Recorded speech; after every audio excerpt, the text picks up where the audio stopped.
Before we start this rhythm roundup, I want to make one thing painfully clear. I love Beat Saber, full stop.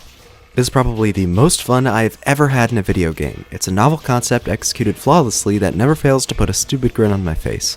It has one of the best communities in any rhythm game that goes above and beyond when it comes to quality and quantity. Its position at the top of the VR Steam chart for nearly 3 years running is more than justified. It is, simply put, a flawless experience. For the first few hours, because the second you try to do something not sanctioned by Beat Games, you're suddenly in a world of frustration that turns the game from 10 out of 10 to 10 out of 10 with an asterisk the size of Saturn.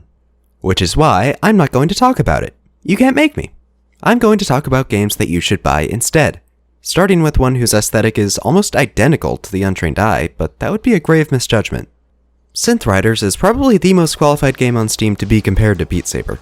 Its aesthetic is all neon lights and strobing lasers. It was released just 2 months after Beat Saber, and the Steam description literally calls it a VR rhythm alternative.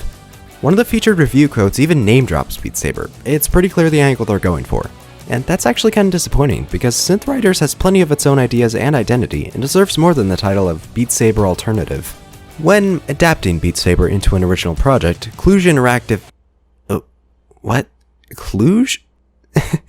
Well, Splooge Interactive over here made it simpler before adding their own flair, which is quite impressive for a product as conceptually simple as Beat Saber. Instead of having to swing your controller at the right place at the right time, you simply need to hold your controller where the notes come at you, no motion necessary. There is a game mode which adds that back into the equation, but without it, they could add something that nearly every rhythm game has, that Beat Saber omits specifically because of the motion aspect. Sustained notes. And it feels incredible. There's also green and yellow notes that force you to use only one hand if you're choosing, or both, respectively, but they both feel like afterthoughts compared to the addition of sustained notes. These allow the map designs to feel far closer to the song it maps, especially within the synthwave aesthetic.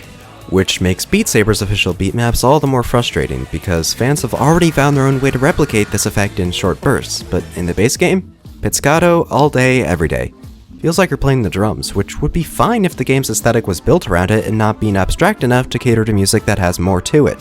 But what if the aesthetic was specialized and used this limitation to its advantage? Like, actually playing drums. Behold, Ragnarok. Yes, that's Ragnarok with a CK, a Viking rhythm game whose musical selection leans hard into that theme. If you're into Celtic punk rock, this is a must-buy. Actually, why am I saying this? You already have. Do you know how small the overlap between Celtic rock fans and VR gamers is? I don't, but I can't imagine it's larger than the population of Delaware County, Ohio. Luckily, want to take a wild guess where I live? It's not there, but I still dig this game's aesthetic harder than Minecraft Steve. But all this aesthetic talk just comes down to personal preference, so what else does this game have to call its own? A minor yet interesting risk-reward system. When you maintain a combo for long enough, your hammers get charged with yellow or blue lightning depending on how long your combo was. Draw your hammers away from the action for a second and smash one of the two side symbols and you get a score boost. It's really basic, but it still adds more tension to your combos, and it can be hard to hit the symbols fast enough in faster levels. However, that's the only unique gameplay system here, so any custom songs are going to be more interesting than any other rhythm game. So Ragnarok remains in its niche. It's tiny, yet comfortable niche. Which is more than I can say for Audica. Maybe it's just me. Maybe my taste is bad and wrong, but Audica was just boring for me. It's Osu, but with guns. It's a snowstorm of particle effects. It's developed and published by Harmonix, the only real AAA developer tackling VR rhythm games, and... wait. Well, now it all makes sense. At the risk of sounding like the snarky art critic I know lives in my chimney, indie games are inherently more interesting to play and talk about, at least for me. For every other game here, it felt like the devs had an idea and cared about delivering it right. Audica feels like some executive at Harmonix saw how popular Beat Saber was and wanted to capitalize on it. It's fine, it's polished, and it's depressingly bland, which is the worst thing a rhythm game can be. But ending the video here would be even more depressing, so why not take a look at the only other game here that can even hold a candle to Beat Saber's simple, satisfying, and fun core gameplay. Holy hell, this game is so fun! You thought Super Hot was the pinnacle of shooting polygonal VR people who shatter in one hit. Well, in that extremely specific category, a game as fun as Super Hot was destroyed by the superior John Wick simulator.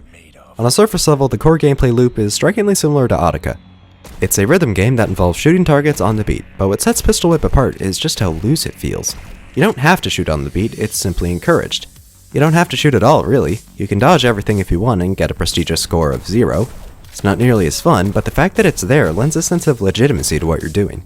In most rhythm games, if you don't do exactly what it wants you to do, you lose, almost instantly. But here, the slight wiggle room afforded to you means different people can play the same level in different ways. Don't get me wrong, it's still intensely linear, but for a rhythm game, it's basically TF2 in how much it allows for player expression. Another thing Pistol Whip brings to the table is a story in a rhythm game. The last time this happened was in Just Shapes and Beats, and I literally just summarized that game's story just by saying the title. In Pistol Whip, each level has a quick little snippet to give a bit of context to the arenas you slide your way through. It's framed like every level's a movie. You've seen all these concepts before. Mission Impossible, James Bond, and especially John Wick. In fact, take a look at the description and wouldn't you know it, there it is. And of course the inevitable Beat Saber comparison because time is a flat circle and joy is a fleeting moment at best.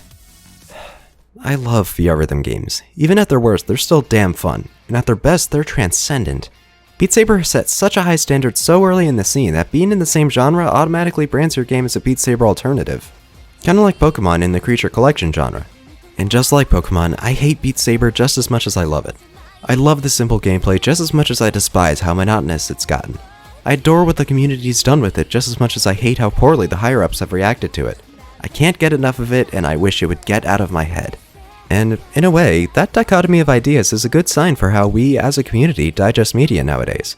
It's important to be able to be critical of something you enjoy, because if you don't, you're living in a fantasy where everything is wholly good or bad. So, wake up y'all, smell the taxes, and understand that your favorite things are flawed, and that's okay. And that Pistol Whip is really dang good.